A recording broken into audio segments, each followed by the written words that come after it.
Hello, welcome to my channel.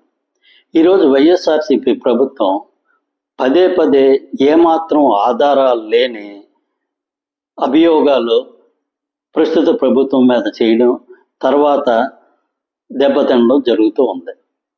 ఈ మధ్య మనందరికీ తెలిసిన విషయమే, రాయలసీమ ఎత్తిపోతల పథకం మీద శ్రీ జగన్మోహన్ రెడ్డి గారు ఈ మధ్య ప్రెస్ మీట్ పెట్టి రాయలసీమకి ప్రస్తుత ప్రభుత్వం చాలా తీవ్రంగా అన్యాయం చేస్తుంది, ప్రస్తుతం ఉన్న చంద్రబాబు నాయుడు గారు రేవంత్ రెడ్డి గారితో కుమ్మక్కైపోయి రాయలసీమ ఎత్తిపోతల పథకాన్ని నిర్మాణాన్ని ఆపివేయడం జరిగిందని చెప్పి ఆయన అభియోగం మోపడం జరిగింది. దీనికి సంబంధించి మనం ఈ వీడియోలో తెలుసుకుందాం. ఇంతవరకు ఈ ఛానల్ సబ్స్క్రైబ్ చేసుకోకపోతే ప్లీజ్ ఈ ఛానల్ సబ్స్క్రైబ్ చేసుకోండి. ఈ ఛానల్ అభివృద్ధికి మీ వంతు సహకారం అందిస్తారని ఆశిస్తున్నాం. ఇక ఆ విషయంలోకి వెళ్తే, ఒక 2 రోజుల క్రితం శ్రీ జగన్మోహన్ రెడ్డి గారు చంద్రబాబు నాయుడు గారి మీద చాలా తీవ్రంగా విమర్శిస్తూ రాయలసీమ ఎత్తిపోతల పథకాన్ని తెలంగాణ ప్రభుత్వంతో కుమ్మక్కైపోయి నిర్మాణాన్ని ఆపివేశారని చెప్పి విమర్శించడం జరిగింది. కాకపోతే మనకు వస్తున్న సమాచారం మేరకు ఈ రాయలసీమ ఎత్తిపోతల పథకాన్ని గ్రీన్ ట్రిబ్యునల్ వారు 2020వ సంవత్సరంలోనే నిలుపుదల చేయమని చెప్పి ఉత్తర్వులు ఇచ్చినట్టుగా మనకు వార్తలు వస్తున్నాయి.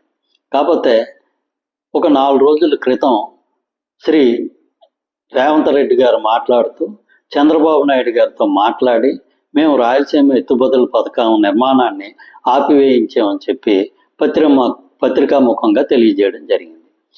అది జరిగిన వెంటనే బీఆర్ఎస్ నాయకుడైనటువంటి శ్రీ హరీష్ రావు గారు ప్రెస్ ముందుకు వచ్చి అసలు రాయలసీమ ఎత్తిపోతల పథకం మీద సుప్రీంకోర్టులో గ్రీన్ ట్రిబ్యునల్లో బీఆర్ఎస్ తరపున కేసులు వేయించి ఆ పథకం నిర్మాణాన్ని 2021లోనే మేము ఆపివేయించడం జరిగింది, దానికి సంబంధించిన డాక్యుమెంట్స్ ఆధారాలతో సహా ఆయన ప్రెస్ మీట్లో ప్రవేశపెట్టడం జరిగింది.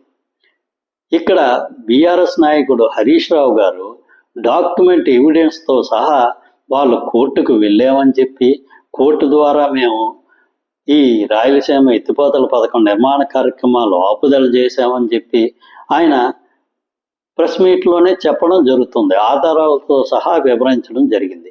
కాకపోతే ఇక్కడ జగన్మోహన్ రెడ్డి గారు తెలుగుదేశం కార్యకర్తలు, తెలుగుదేశం నాయకులు కొంతమంది అప్పటి రాయలసీమ ఎత్తిపోతల పథకం మీద ఆపుదల చేయమని కోర్టులకు వెళ్ళి ఈ కేసును ఆపివించారని చెప్పడం జరుగుతుంది. ఇక్కడ ఒక పక్కనేమో తెలంగాణ ప్రభుత్వం, అది జగన్మోహన్ రెడ్డి గారికి అత్యంత ప్రీతిపాత్రుడైనటువంటి శ్రీ కె చంద్రశేఖరరావు గారికి సంబంధించిన పార్టీ మనుషులే ఆ పథకం మీద కోర్టులో కేసులు వేయడం జరిగిందని ఒకవైపు వాళ్ళే చెప్తున్నారు, ఆధారాలు సహా చూపిస్తున్నారు. కానీ ఇక్కడ జగన్మోహన్ రెడ్డి గారు, చంద్రబాబు నాయుడు గారు, తెలుగుదేశం కార్యకర్తలు కోర్టులో కేసులు వేసి ఆ పథకాన్ని ఆపించారని చెప్తున్నారు. ఇక్కడ ఆయనకి ఏ విధమైన సాక్ష్యాలు, ఆధారాలు చూపించడం లేదు.